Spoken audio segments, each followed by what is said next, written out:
Bismillahirrahmanirrahim. Assalamualaikum warahmatullahi wabarakatuh. Alhamdulillahirabbil alamin. Allahumma sholli ala Muhammad wa ala ali Muhammad.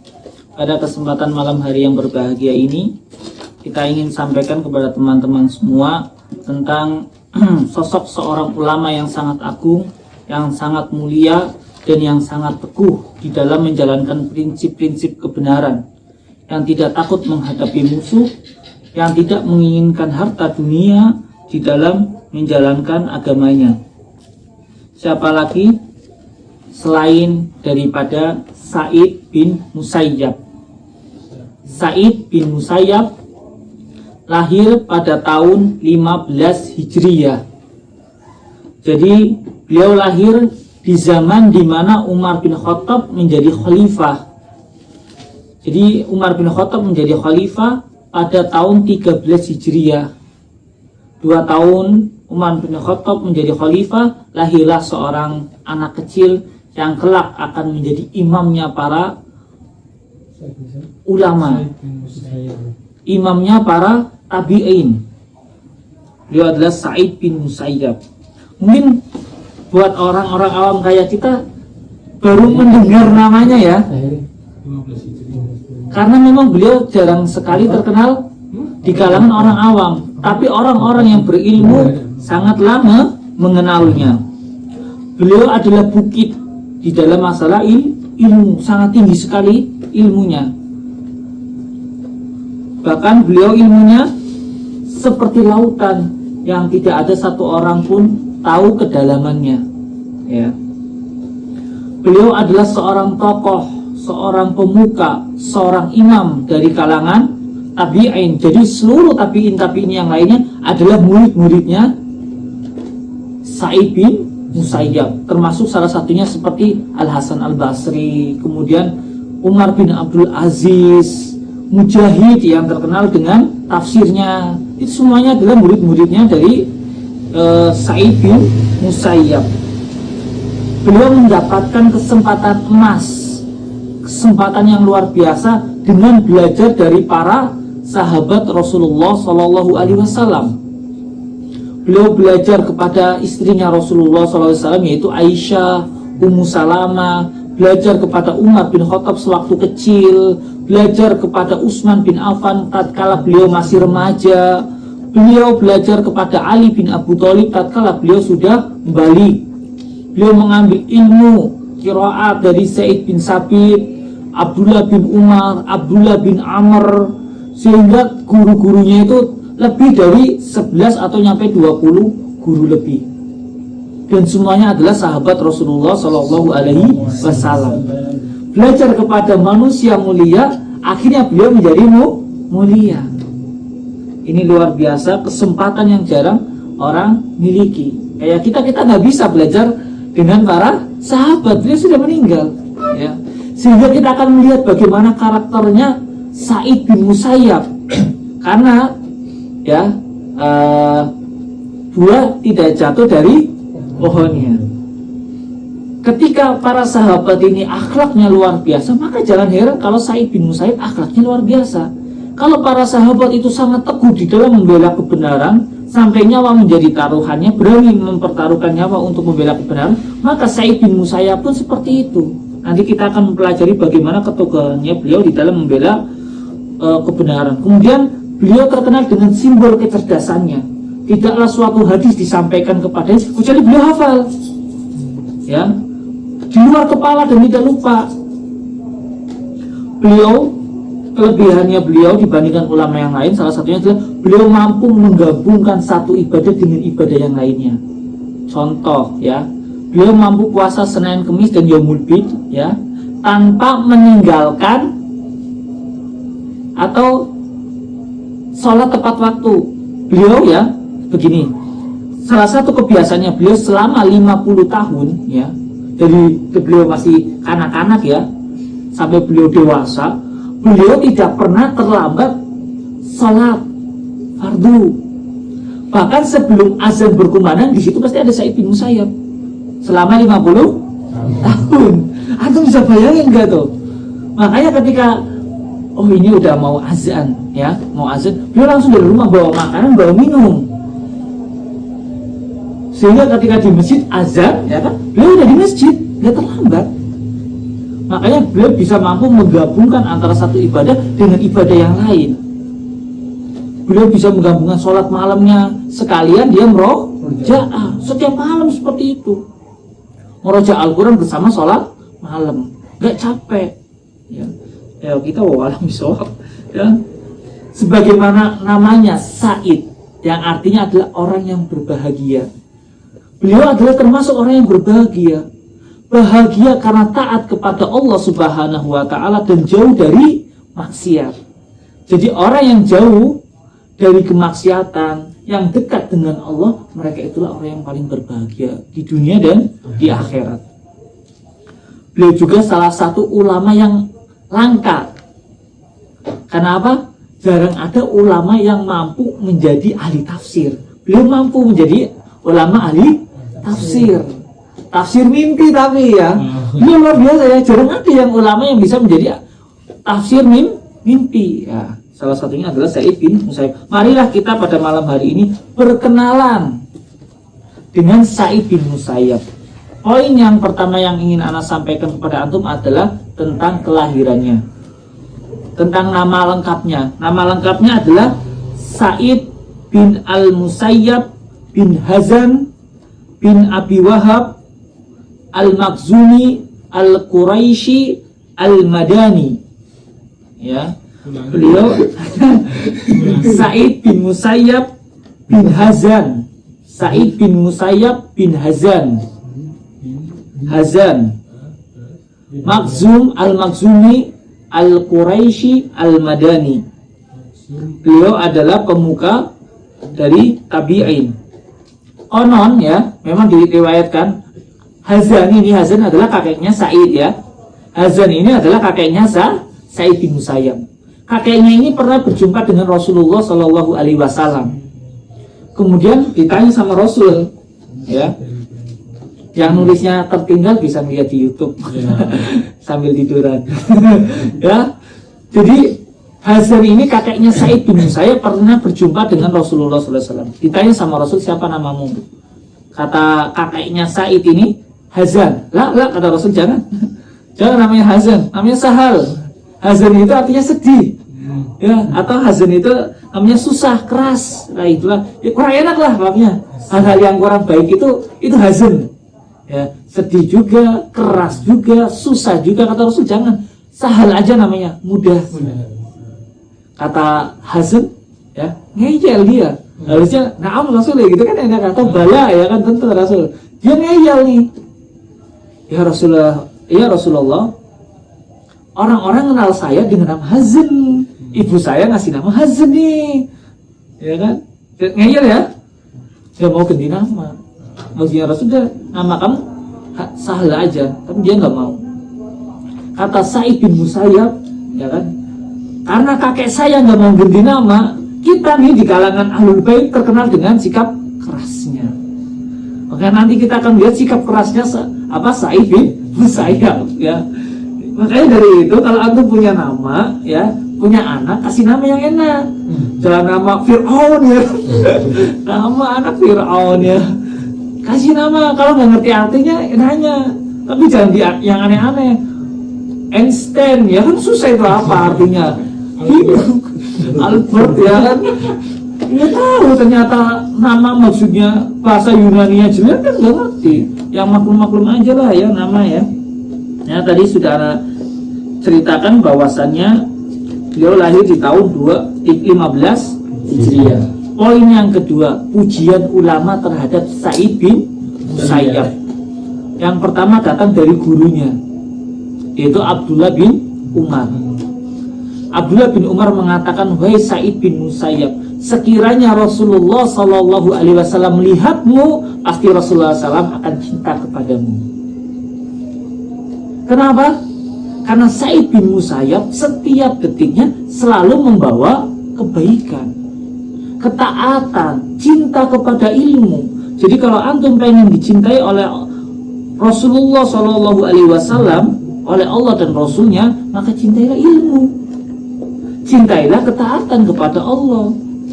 Ya. Kemudian dari riwayat yang lain, salah satunya dari Makhul, ya, diriwayatkan dari Makhul bahwasannya ia berkata, aku pernah mengelilingi dunia. Oh iya, dunia Islam ya, negara-negara Islam, bukan Eropa ya, negara-negara Islam maksudnya Makhul ini. Dan saya tidak pernah menemukan seorang yang lebih mengerti tentang Islam kecuali Sa'id bin Musayyab. Jadi salah satu ciri khas ulama salaf adalah dia berkeliling kepada ulama-ulama yang lain. Tapi dengan syarat, dengan catatan, ulama yang ada di sekitar sudah kita serap ilmunya. Ya, antum jangan jauh-jauh untuk lari ke Cikampek. Cari ustadz yang ada di kampungnya antum dulu, yang dekat dengan rumah antum. Karena apa? Itu lebih mengistiqomahkan antum ketika menuntut ilmu. Jangan kejar tayang. Ada ceramah di Bekasi samperin, ya kan? Jakarta samperin, giliran Mukhtar ditanya masalah usul fikih nggak paham, kenapa kejar tayang? Nah, jangan seperti itu. Fokuskan dulu kepada ulama-ulama atau ustadz-ustadz atau dai-dai yang dekat dengan tempat tinggal antum dulu. Kalau antum sudah mendapatkan ilmu yang antum harapkan dari ustadz tersebut, maka silakan antum cari referensi-referensi ustadz-ustadz yang lain. Karena satu ustadz itu akan menjadikan antum taklid, ya. Dan ini tidak pernah diajarkan dalam Islam. Ulama-ulama selalu mengajarkan tentang wawasan di dalam beragama Islam. Kemudian dari Imam Ali bin Al-Madini, ya, Imam Ali bin Al-Madini mengatakan, aku tidak mengetahui dari seorang tabi'in pun yang lebih luas ilmunya, dan menurutku itu adalah Sa'id bin Musayyab. Sangat luas ilmunya. Tentu yang mengucapkan ini adalah ulama-ulama kayak Makhul, Ali bin Al-Madini, ini adalah seorang ulama. Riwayat yang ketiga adalah dari Ahmad bin Abdullah Al-Ajli. Ahmad bin Abdullah Al-Ajli mengatakan, Sa'id bin Musayyab adalah seorang yang soleh, orang yang soleh, orang yang faqih, dan dia tidak mengambil pemberian. Habis semua kan habis ramah di amplopin, dia nggak mau. Sekarang susah ya. Kadang ada ustadz dipanggil dikasih 5 juta aja nawar, ini sedikit banget. Ya, apalagi kalau ustadz-ustadz yang sudah terkenal nih. Ya, kira-kira kasih 100.000 mau nggak nih? Ya, seperti itu. Dia tidak menerima pemberian. Itu luar biasa. Seorang ulama yang menghidupi dirinya dan itu tidak menggunakan uang umat. Ini susah. Ya. Terus dari mana uangnya? Nah, dijelasin sama Ahmad bin Abdullah Al-Ajli. Dia memiliki modal 400 dinar. 1 dinar berapa? 1 dinar. 1 gram emas. 1 gram emas sekarang berapa? 900 ribu rupiah. Itu kata istri antum atau kata antum? Yang tahu masalah emas kan istri. Ya, anggap aja 900 ya, atau 1 juta lah digenapin biar gampang. Nah, 1 juta kali 400 berapa? 400 juta. Dia modalnya 400 juta. Makanya nggak butuh uang dari umat. Buat apa? Ya kan? Dia punya modal 400 juta buat apa? Dagang minyak wangi. Berarti ulama yang satu ini dia seorang pedagang, pembisnis.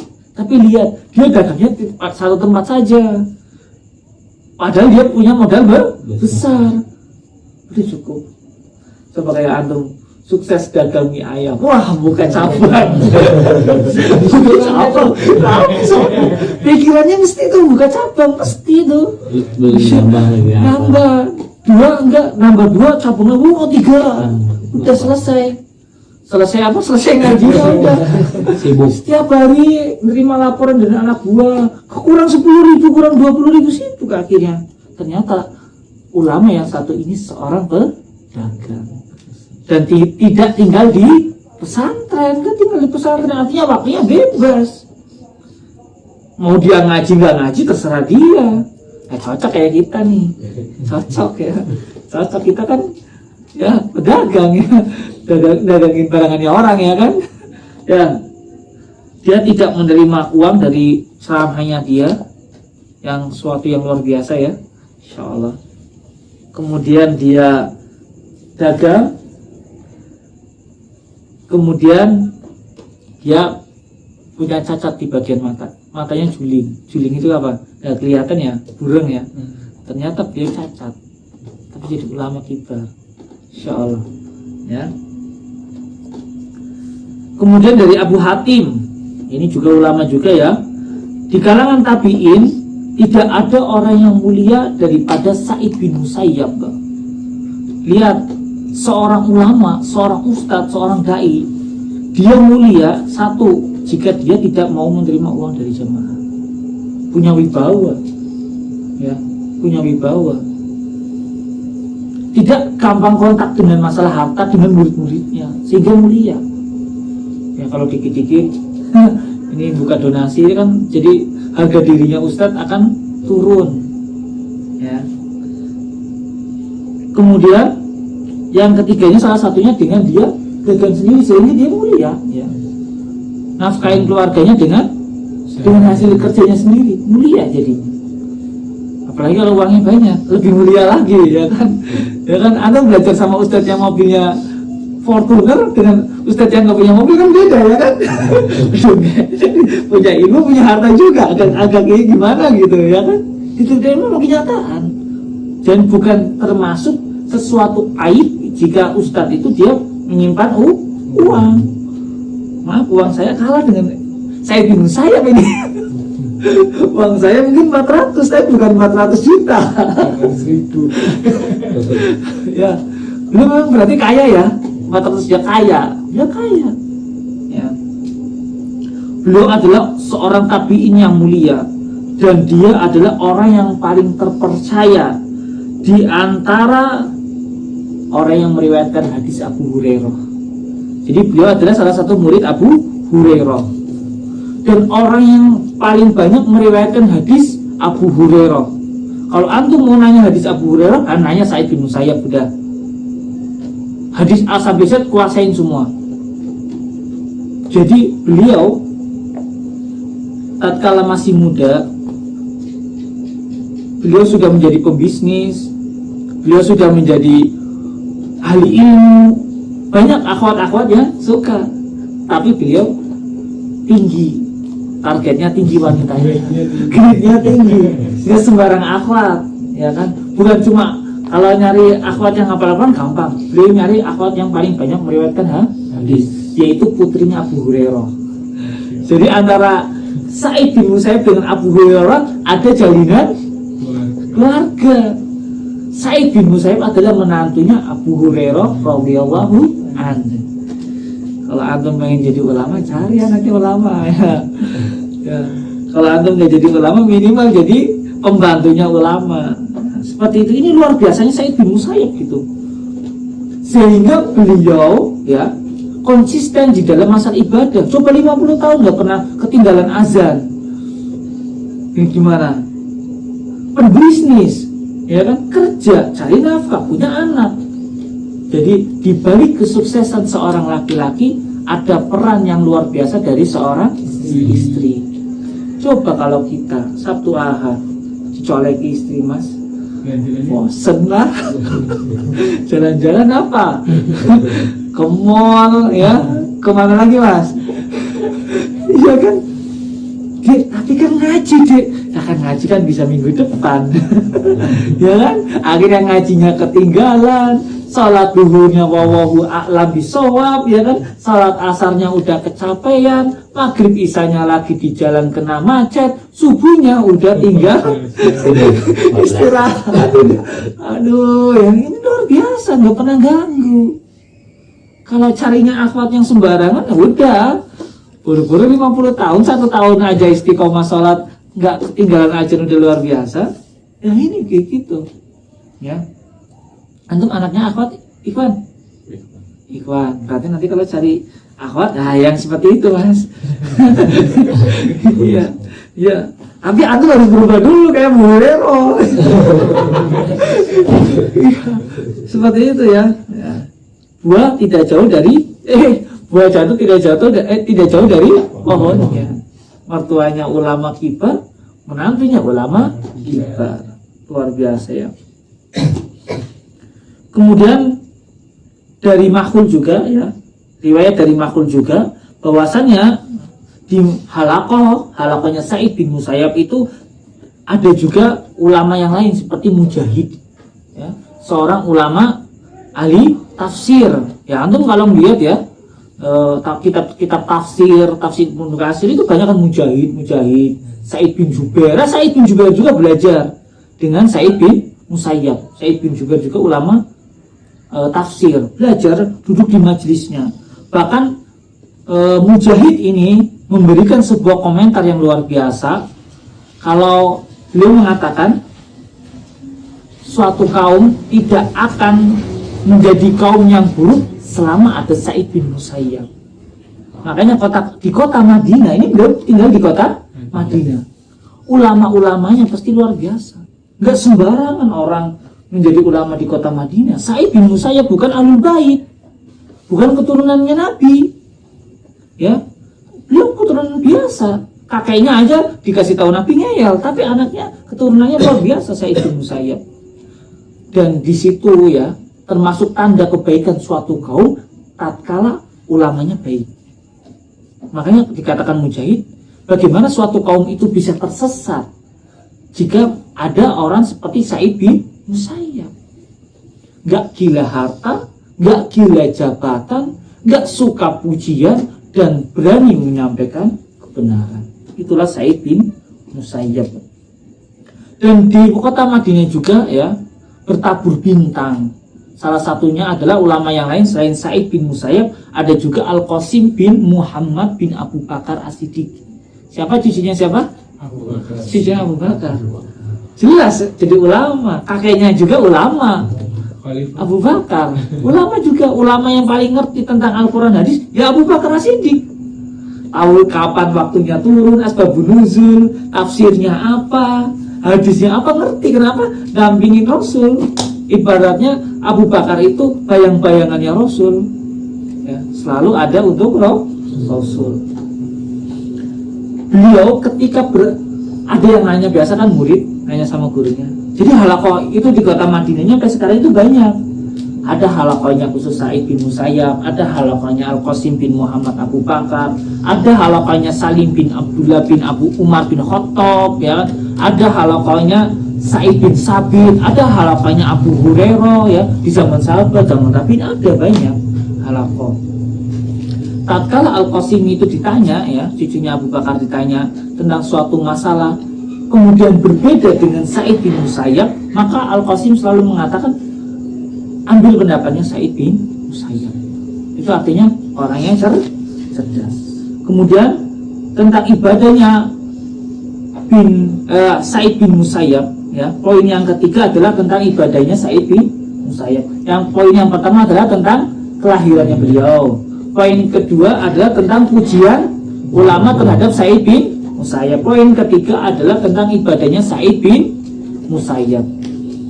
Diriwayatkan dari Utsman bin Hakim bahwasannya Sa'id bin Jubair tidaklah mendengar suruhan azan kecuali dia sudah ada di Masjid Nabawi semenjak 50 tahun. Kemudian juga diriwayatkan dari Abdul Mut'im. Riwayat yang kedua adalah dari Abdul Mut'im bin Idris. Abdul Mut'im bin Idris mengatakan bahwasanya Sa'id bin Musayyab mengerjakan sholat subuh dengan wudhu sholat isya. Artinya nggak tidur, Langsung subuh. Habis sholat isya dia pulang ke rumah, meroja Al-Quran dengan sekalian sholat. Ini sampai subuh. Hah, gimana nih? Sanggup nggak kita? Aduh, berarti ini ya sedikit minimal lah motivasi buat kita. Ini ulama kita itu kayak gitu. Siangnya sibuk untuk ilmu, malamnya sibuk dengan Allah. Makanya penting buat kita punya waktu khusus hanya untuk Allah. Tapi nggak ada nilai dunianya sama sekali.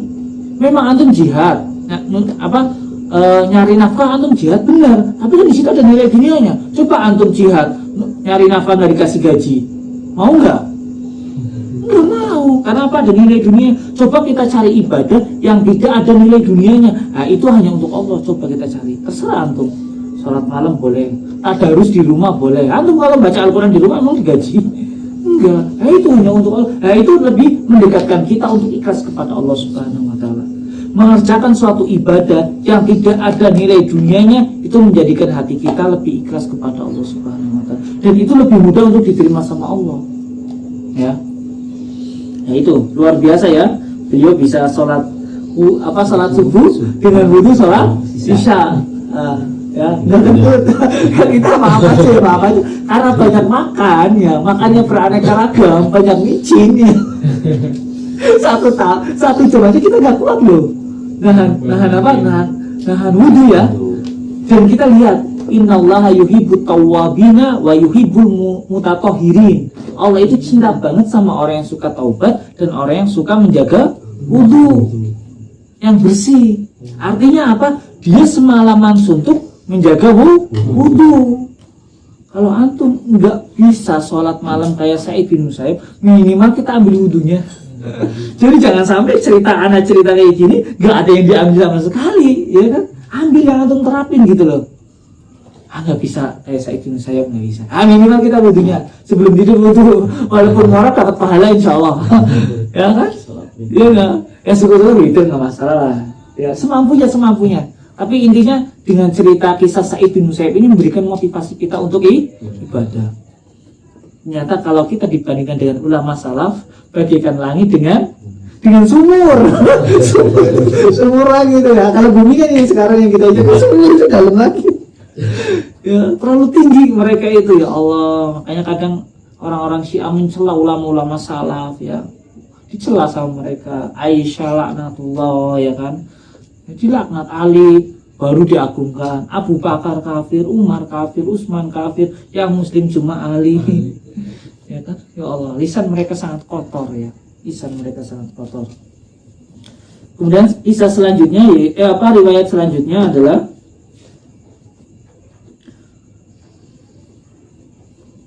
beliau biasa berpuasa, yang tadi udah cerita dari Yazid bin Hazim ya, bahwasanya beliau biasa berpuasa menyambung satu ibadah dengan ibadah yang lain. Beliau membawa makanan dan minumannya ke masjid. Kemudian ini termasuk salah satu kebiasaannya Sa'id bin Musayyab ya. Diriwayatkan dari Imran bin Abdillah bahwasanya Sa'id bin Musayyab ya tidak pernah kayak kita mungkin main ke temen. Beliau itu hanya dinaungin oleh dua tempat. Satu rumahnya, kedua adalah masjidnya. Coba. Jadi atap yang dia naungin itu cuma rumahnya masjid. Kalaupun yang ketiga ini jarang, itu pun setahun sekali, 2 kali, yaitu rumah putrinya. Kadang mampir. Makanya tatkala ada salah seorang muridnya yang diketuk pintunya, kan muridnya nanya, siapa? Said. Dia kaget tuh. Said bin Musayyib tumben. Kayak mustahil ya, ketika dibuat ternyata benar Said bin Musayyib. Nanti anak ceritakan tentang kisahnya.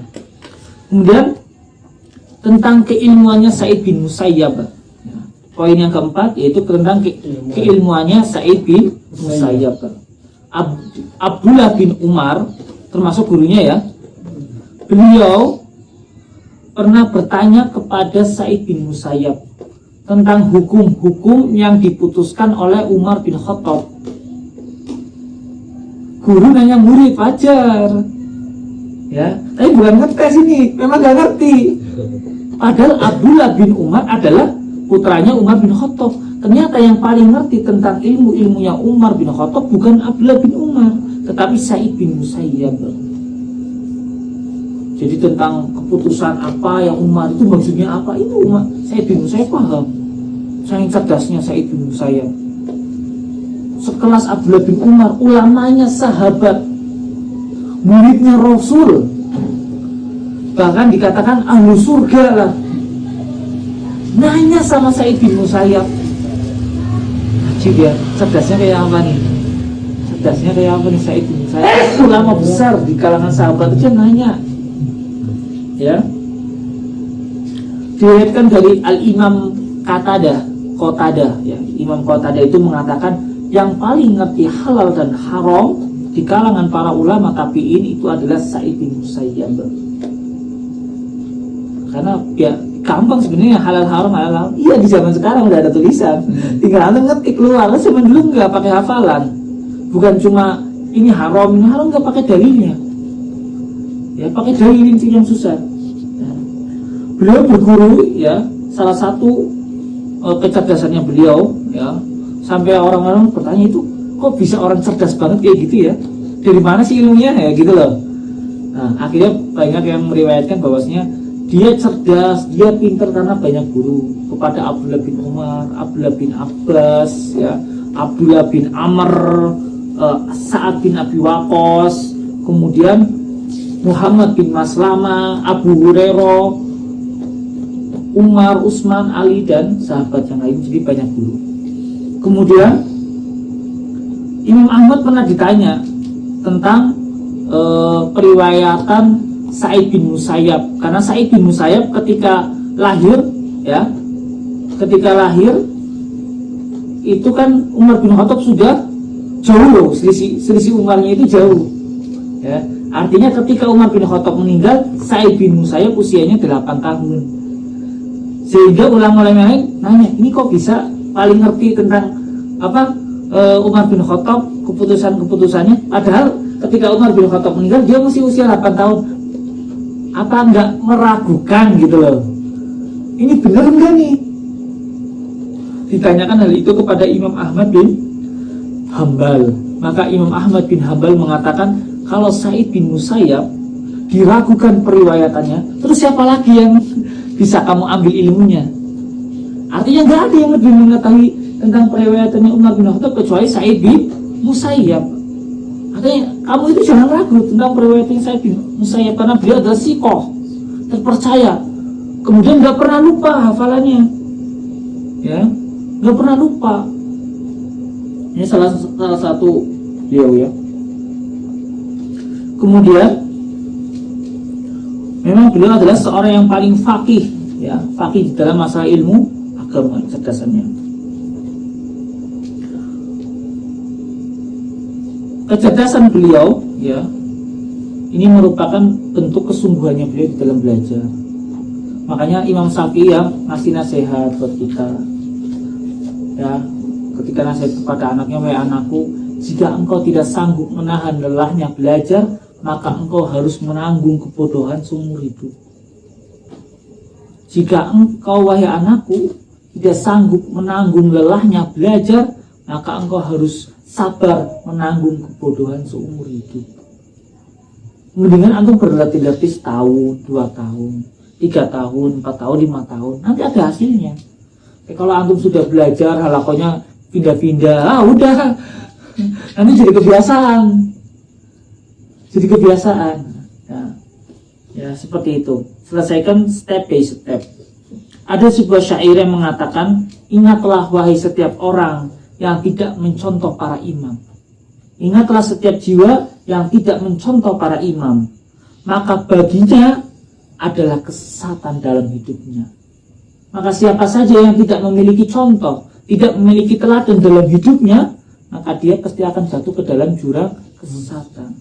Maka dari itu Imam Ahmad selalu mengambil, ketika ditanya suatu pendapat, pasti dia akan mengatakan, oh ulama fulan mengatakan begini, Sa'id bin Musayyab mengatakan begini, Abdullah bin Umar mengatakan begini. Tidak mengambil pendapatnya sendiri. Semua antum nanya, ini hukumnya musik apa? Oh menurut saya, nah udah, sesat itu udah, ambil, ya pendapatnya para ulama. Bagaimana para ulama mengatakan tentang musik, bagaimana Imam Syafi'i mengatakan tentang musik, ya kan? Jangan menurut saya, siapa ente? Al-Quran aja nggak hafal, ya sama aja masih muter-muter udah berfatwa tentang Islam. Enggak, ambil pendapat, dan termasuk salah satu kekurangan kita, yaitu tatkala kita mengambil pendapatnya ustadz, imam. Kalau antum mau taklidnya sama para imam, jangan kata ustadz, jangan, ya. Para imam yang harus kita taklidi, ya. Kalau kita belum bisa mengambil pendapat sendiri, dan termasuk celaan, ya, kehinaan, aib buat seorang penuntut ilmu tatkala dia tidak menyandarkan perkataannya dengan para ulama, para imam. Poin yang kelima, ilmu Sa'id bin Musayyab tentang takbir mimpi. Nah, ini yang tadi yang ceritakan. Ini salah satu keberkahan seorang menuntut ilmu ya. Memang kata Rasul, menuntut ilmu itu membawa keberkahan. Salah satunya keberkahan rezeki. Ya. Ada teman-teman anak ya kadang kalau sebelum gajian uangnya udah habis. Ya, biasa kan kalau di BT kan. Alhamdulillah kalau anak sih nggak sampai habis lah, ada. Karena salah satunya apa? Ketika akhir pekan mereka pada jalan-jalan. Habisnya. Ya kan? Anak di Mahat, ya kan? Modal bensin seliter bolak-balik, ya kan? Bawa bekal nggak ada ngeluarin duit. Minimal berkah gitu loh. Berkah karena tidak mengeluarkan uang kayak antum nih kalau jalan-jalan ya kan sama keluarga, kalau dengan ke sini semua mah habis udah itu antum 100-200 ribu minimal. Nah, minimal membawa keberkahan kalau ngaji itu, ya, membawa keberkahan. Nah, ini salah satu keberkahannya nih. Ada seorang thalabul ilmi namanya Amr bin Habib. Amr bin Habib itu dia ngaji kepada Sa'id bin Musayyab. Ngajinya nggak konsen. Duh, saya utangnya banyak nih. Nah, kayak kita lah. Ngaji nggak konsen ya kan? Utang saya banyak. Tapi dia tetap ngaji gitu loh. Di sisinya Sa'id bin Musayyab. Tapi mikirnya utang ini. Amr bin Habib ya namanya. Amr bin Habib apaan? Amr bin Habib itu walaupun ngaji di sisinya Sa'id bin Musayyab tetap mikirnya utang itu. Kayak kita lah ya. Nah, pas lagi mikirin utang ya kan, tiba-tiba ada yang datang kepada Sa'id bin Musayyab nanya, "Baik Sa'id bin Musayyab, saya mau nanya, ya kan? Apa pertanyaanmu?" "Saya mimpi, di dalam mimpi saya baringkan Abdul Malik bin Marwan ke dalam di atas tanah. Jadi saya tidurkan antum di atas tanah gitu loh. Kemudian saya pasak kedua punggungnya dengan pasak besi ya, empat pasak besi di punggungnya, 1-2 mungkin ya, 1-2 kan 4 ya." Nah, kata Sa'id bin Musayyab, "Enggak, bukan kamu yang mimpi. Saya yakin kamu nggak mimpi kayak gitu." "Iya benar saya itu enggak, saya nggak percaya. Kamu nggak mimpi kayak gitu. Kalau kamu nggak ngasih tahu siapa yang mimpi itu, saya nggak akan kasih tahu tafsirnya." Akhirnya orang ini jujur, "Ya, yang mimpi mah Abdullah bin Zubair." Nah itu bukan kamu yang mimpi. Ya, yang mimpi pasti bukan kamu. Ya, ternyata yang mimpi siapa? Abdullah bin Zubair. Siapa Abdullah bin Zubair? Satu, dia penulis wahyu. Dia memiliki peran penting dalam mushaf Utsmani, ras Utsmani. Ya. Kemudian kedua, dia adalah cucunya Abu Bakar As-Siddiq. Putra dari siapa? Asma binti Abu Bakar. Nah, luar biasa. Kata Sa'id bin Musayyab, ya kan benar, bukan kamu yang mimpi Abdullah bin Zubair. Tafsir mimpi dari Abdullah bin Zubair ini, Abdullah bin Zubair bakal mati dan tewas di tangannya Abdul Malik bin Marwan. Dan dari 4 pasak ini, maksudnya dari keturunannya Abdul Malik bin Marwan ini akan menjadi khalifah. Nah, pas waktu itu memang ada perseteruan. Abdullah bin Zubair khalifah di kota Mekah, Madinah, kemudian sebagian Irak, kemudian sebagian Mesir. Nah, di Syam itu khalifahnya Abdul Malik bin Marwan, menguasai Syam, Palestina, Yaman, sebagian Afrika, Maroko, ya kan, kemudian sebagian Asia kecil. Nah, jadi khalifahnya ada 2. Kata Rasul, kalau ada 2 kepemimpin harus dibunuh salah satu, ya kan. Nah, dia dengar Amr bin Habib yang punya utang dengar Sa'id bin Musayyab kasih tahu yang menang Abdul Malik. Berarti yang harus saya bela yang mana? Abdul Malik. Jadi dikasih tahu yang menang siapa? Abdul Malik. Dia mengendari kendaraannya, entah kuda, entah onta, nggak tahu lah ya. Datang ke Abdul Malik. Abdul Malik, saya punya berita besar nih.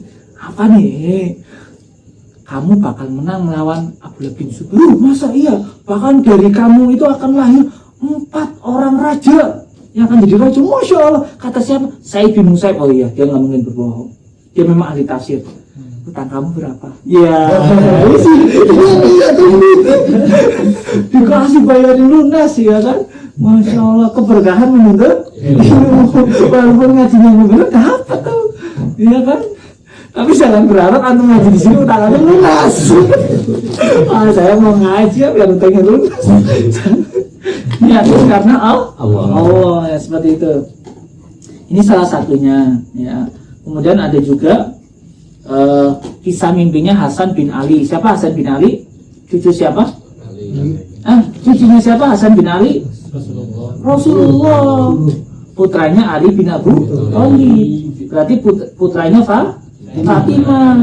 Ya. Hasan bin Ali pernah bermimpi di dalam dahinya tertuliskan Qul huwallahu ahad. Yang ahli tafsir siapa? Said bin Musayyab. Nanya Said bin Musayyab, apa itu maksudnya? Kata Said bin Musayyab, sebentar lagi engkau akan meninggal. Dan ternyata setelah beberapa hari kemudian Hasan bin Ali meninggal. Masya Allah, seperti itu. Itu adalah salah satu